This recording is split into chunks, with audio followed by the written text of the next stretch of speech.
Welcome back to Online Darts, everyone. We're here in Chester Races and we've got Mr. Russ Bray himself. Russ, still nice and busy, I see. Oh, mate, yeah, absolutely. Keep me on my toes. Look, doing lots of things like this, lots of exhibitions, lots of the VIP stuff at events. I see you enjoying life. Loving it. It's because everyone thinks, oh, he's retired. I haven't actually retired. I've stepped down from the majors, so I don't do like the Grand Prix, Grand Slams and Premier Leagues and things like that. I do the background stuff more so now. I still do the Asian Tour and I still do some of the World Series, so I'm still about, but loving it. Well, you touched on doing the Asian tour and things like that. You must be delighted to see what we're seeing, the fruits of the labour now, because the Asian boys at the European, at the World Championships and then the World Series events have been playing some beautiful stuff. Very much so. We started the Asian Tour back in 2018, and I was obviously privy to be the very first ones and been involved with that all the time. But of course we had COVID, and COVID really set us back a long way. Not so much in the standard, but the guys couldn't travel within Asia, which we can do now. So obviously it's all getting back together again. Last year, this year, it's got better and better and better. And watch this space. It won't be long, and I'm not saying we're going to have a world champion lad from Asia, or lady, of course. But watch this space. They're starting to do a lot of damage now. Is it time we had a World Series event back in Asia? Nice, wasn't it? Nice. I watch this space basically. I'm sure something will be happening, and I won't mind happening, sooner rather than later.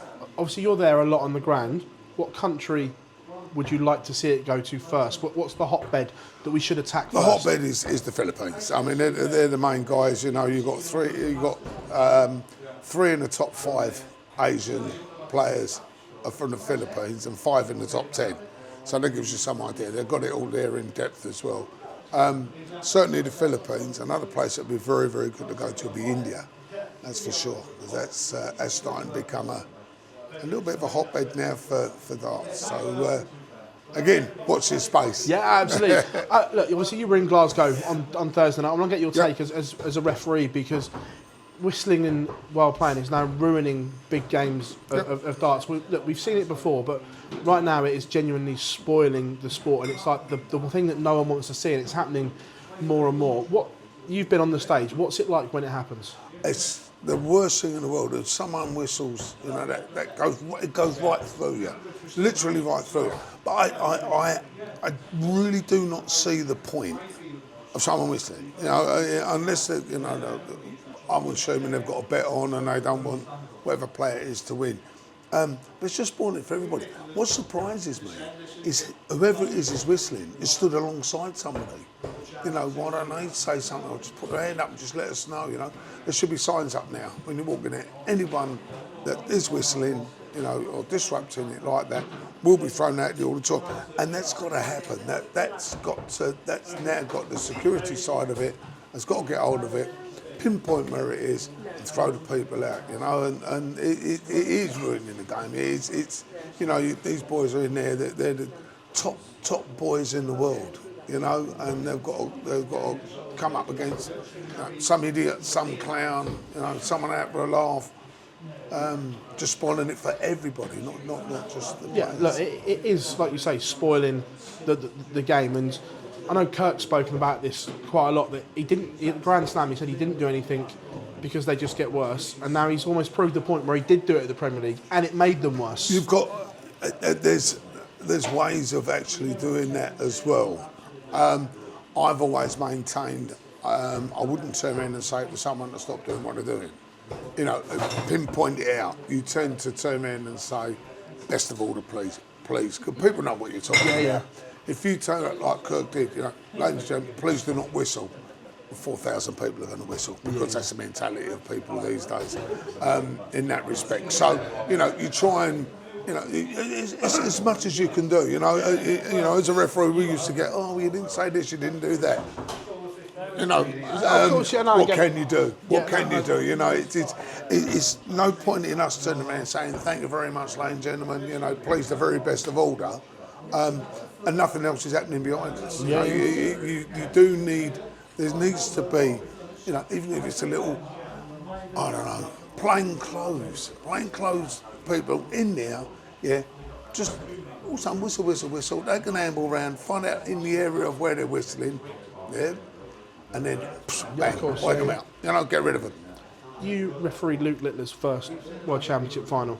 Now, last time we spoke was November in the build-up to the World Championships. He's now gone on and done it again. First of all, were you surprised? No, I wasn't surprised. I wasn't surprised that he won it because, the kid's talent and improvement. He got to one final. Why can't he get to two? It was exciting to see that he did. I didn't expect him to. Let me put it that way. I didn't expect him to, but not surprised that he did. If that makes sense. I get it. Because the kid's, is massively talented, and the pressure he was under for this year's World Championships to go on and win it. Goodness me! It's and he kept all of it together, which was brilliant. You've seen the best come and go. You saw Phil, Michael, and now Luke. Where can he get to in terms of that greatest list? It could be one of the greatest, no two ways about it. No one can emulate what Phil's done. He will not win 16 world titles. I hope the kid does, I really do. It's amazing. The reason I say that is because it's so big in depth now. When Phil was winning early doors, you didn't have the depth that you got now. You maybe one or two or three players that could win the World Championship. We had a European Championship the other week there where, the world number 39 and world number 40 in the final with everybody that was in it anyway. Yeah. So, you do have the darts in depth now. And you're getting multiple winners. And not any one particular person is dominating. The last person that really totally dominated was Michael, for 3 or 4 years. And it's not being dominated by anybody at the moment. Luke can dominate it. Luke Littler can dominate it for 2 or 3 years.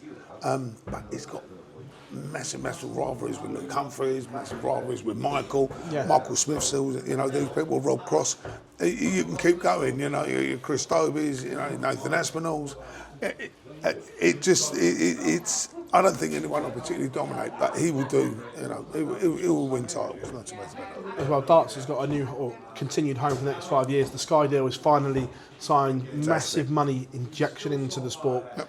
Look, we're going to get that prize money increase. We know it's coming. It's just a matter of when. It's just the best the sport's ever been in as a whole package. Oh yeah, absolutely. And the thing with it, it's riding the crest of a wave, or it was riding the crest of a wave. That wave's got bigger, and it's still hurtling towards wherever it's going to. It's just getting bigger and bigger and bigger. Look at the viewing figures. It's only big football matches on Sky that have bigger viewing figures than darts. Darts has got bigger viewing figures than the golf, the cricket, the tennis, the boxing. You name it on there. Darts is the second biggest watched sport on Sky. That says it all. Russ, absolute pleasure catching up with you here in Chester, mate. Thank you very, very much. Absolute pleasure, mate. Cheers, buddy. Thank you. Seriously.